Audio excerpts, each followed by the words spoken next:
আমার গরুর গাড়িতে বউ সাজিয়ে তুত্তুর তুত্তুর তুত্তুর তুষানায় বাজিয়ে আরে যাব তোমায় শ্বশুর বাড়ি নিয়ে, আরে যাব তোমায় শ্বশুর বাড়ি নিয়ে।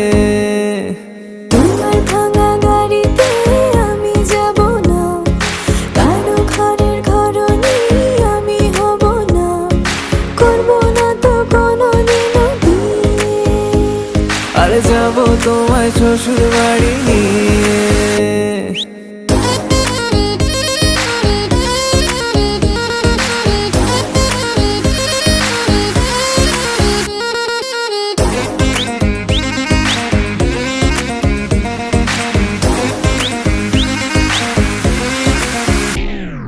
কেন বোঝো না তুমি আমার ইশারা?